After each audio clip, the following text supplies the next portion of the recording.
Telegram પર work from home આપવાનું કહી હોટલના ઓર્ડર કરવાના ટાસ્ક પૂરા કરવાથી કમિશન આપવાની વાત કરી લાખો પડાવનારને સાયબર ક્રાઇમે ઝડપી પાડ્યો છે.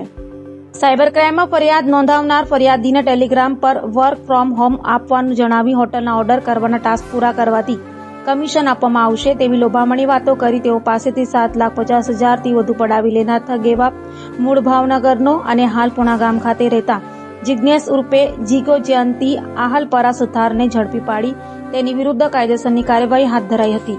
સુરત શહેર નાયબ police commissioner Shri crime branch Surat શહેરનાઓની સૂચના અનુસંધાને સાયબર ક્રાઇમ પોલીસ સ્ટેશનની અંદર શહેરના નાગરિકો સાથે વિવિધ પ્રકારના ફાઇનાન્શિયલ ફ્રોડ કરી વિવિધ પ્રકારની એમો અપનાવીને સાયબર ગુનાનો નાગરિકોને ભોગ બનાવનાર આરોપીઓને શોધી કાઢવા માટે સૂચના આપવામાં આવેલ.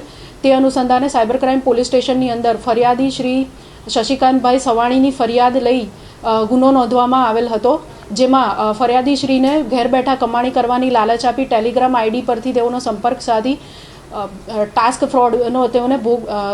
ફ્રોડની કામગીરી આપવામાં આવેલ હતી, જેની અંદર તેઓને વિવિધ હોટલના બુકિંગ કરવાનું એક ટાસ્ક આપવામાં આવ્યું હતું.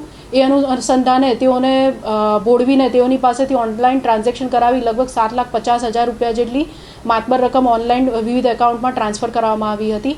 તે અનુસંધાને સાયબર ક્રાઇમ પોલીસ સ્ટેશનની અંદર ટેકનિકલ સર્વેલન્સ અને પોલીસની મહેનતના આધારે આરોપીને ઝડપી પાડવામાં આવ્યો છે. આરોપીનું નામ છે જિજ્ઞેશ આહલપરિયા.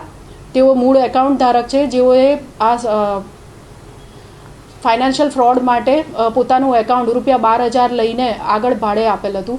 તેઓની હાલમાં વધુમાં પૂછપરછ ચાલુ છે, જેથી આગળના આરોપીઓને પકડી શકાય તે માટે હાલ ઇન્વેસ્ટિગેશન ચાલુ છે.